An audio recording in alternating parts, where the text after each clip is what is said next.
Hello, I'm back with another video.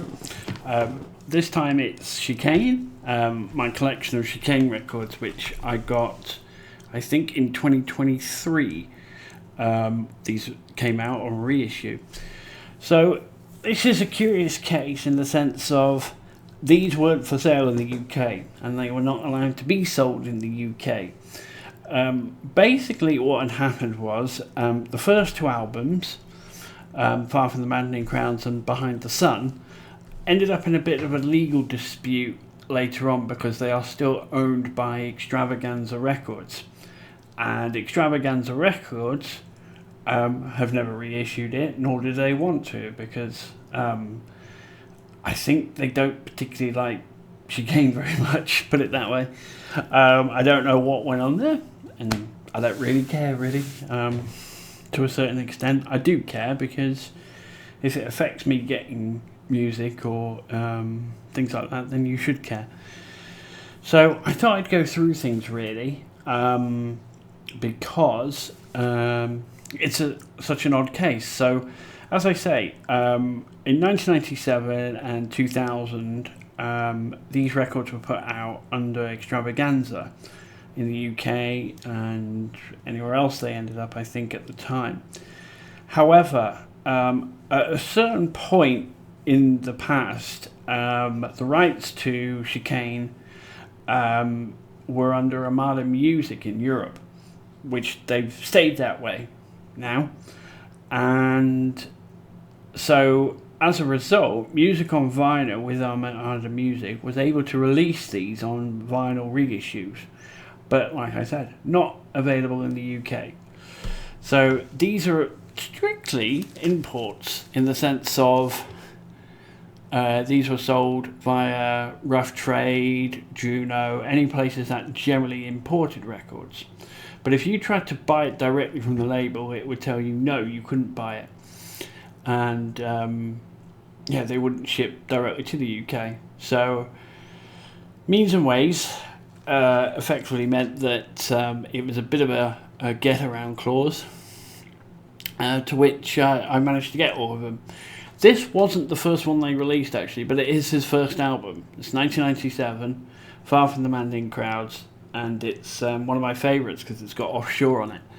And it just really is the start of his career as far as I'm concerned, really, with that album. I know he's done stuff in the past. I know there's other album bits and things that were there. But yeah, if I remember rightly, I think most of the looping and samples and things came off floppy disks at the time. So that takes it back a bit. And this is still a 2LP. It's on a nice, I think it's on a green, yeah, as it is. Nice green sort of marble effect. And it come out rather well. The cover art's a little bit thin, and I don't know what this is in terms of a rather wide landscape shot. But it's really nice anyway. So that was, I think, one of the last to come out, really, in terms of what they could do. And it's odd that it wasn't the first that came out in the order on reissues. But I think it was a case of saying, well, let's go with the popular one first, which is Behind the Sun here. And which is this one in a nice gatefold. And this is the popular one because it has No Ordinary Morning, it's got Don't Give Up, Saltwater. Most of what you know from Chicane is probably off this album. And it's fantastic. Again, not strictly for sale in the UK. Had to be imported somehow. Was strange in the sense. So this came out in 2000. I remember listening to No Ordinary Morning when I was about 13, 14 years old. Must have been around then. And I didn't have the album. I knew people who had the album. At 13, 14, you sort of are not quite there at that point in terms of knowing my albums and things.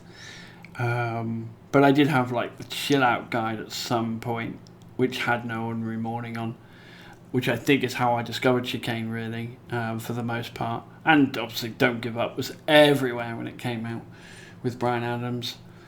And yeah, I mean, what can you say? It's a fantastic album, really. And I've got two copies of this. I've got it on yellow, which I can just grab it, and a nice black, which is actually just behind me over there on the still on the shelf. Mainly for surface noise reasons, basically. Yellow tends to be a pretty bright colour and therefore can create a lot of surface noise, and I think it was just a case of, let's just see if the black is better on it. I tell you what, there's not a lot of difference either. On this one anyway. I've got albums that obviously I think make a big difference being on black vinyl as opposed to coloured vinyl. So yeah, rather nice. And then, so between the years of 2000 and 2010, there was an album he did called Easy to Assemble, which was after he fell out with Extravaganza Records. He went to join Warner Brother Records, and the guy who signed him at Warner Brother Records, as soon as he was finished with the album, left, and there was a lot of legal stuff going on there, to which he just sort of disagreed in terms of putting the album out. And for one reason or another, the album somehow made it online, leaked online basically, which didn't often happen. We're talking 2003, so things didn't really leak all that easily back then as much as they do now and things maybe. And yeah, so it never actually got an official release, but it's a great album, and if you can find it in the ether, I suggest listening to it, called Easy to Assemble, because it's got some great tracks on it really. But up to that point, so he had Easy to Assemble, and then he had Somersault, which came out in 2007 and was basically a rehash of a lot of stuff that was used on Easy to Assemble. And Somersault had a lot of sort of mix-overs with voice and stuff. Tom Jones was on it, Natasha Bedingfield I think was on it and things.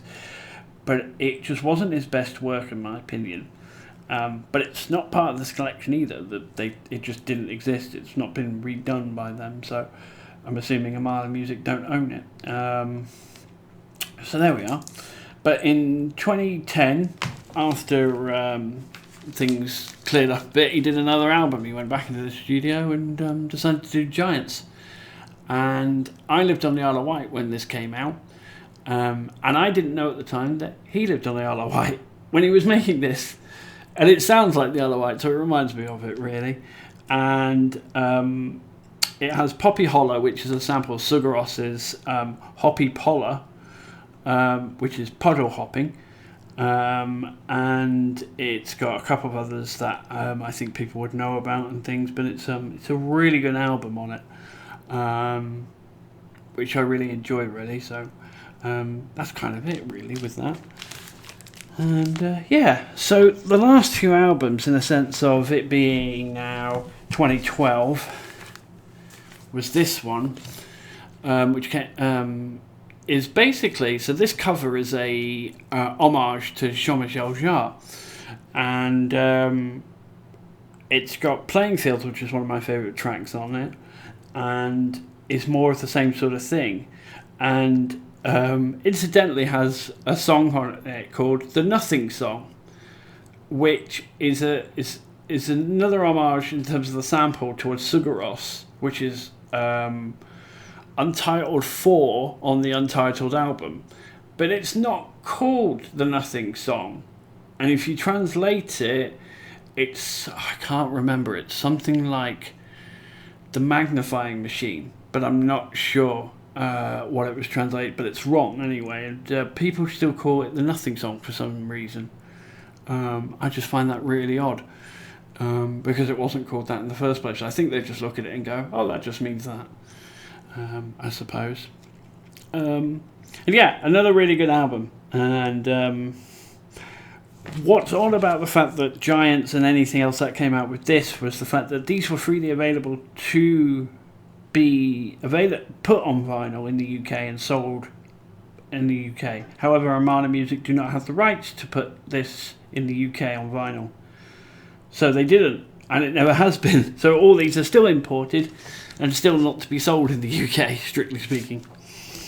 So yeah, and then it's just a case of some parts from, what's that, 2015, and the Place You Can't Remember and The Place You Can't Forget, which I think was 2018, and then there was Nevertheless and a couple of others there. And incidentally, by the time we got to more current dates, he says, dropping his headphone plug, you now have that one, which is the Far From Maddening Crowd's symphonic rehearsals, which were for the orchestra tour that he did, which I kind of just forgot about. I meant to go and see it, and I just, I'm not in the loop with a lot of live shows and stuff. I'm a studio person, really. But this is really nice. It was actually recorded in Manchester and things, and it's just a really nice sort of redux of the original album, really. And then Trampolines, which came out on RSD, which is his newest album. I think still his newest album. Came out on Record Store Day last year. And yeah, on a 2LP again. And I don't think it's any... I think it's just a black LP and stuff. But all these are numbered and sort of limited in some form or fashion. I know Behind the Sun is 1,500 on the yellow, and that goes for a lot of money now. And then the green, Far From the Maddening Crowds, I think that's again 1,500. I think all is up to a certain point of 1,500, and I think Giants is, if I recall, bringing this back up, 1,500 on that one. And then the rest of these are like 1,000, because the lesser known albums after Giants, I think, really.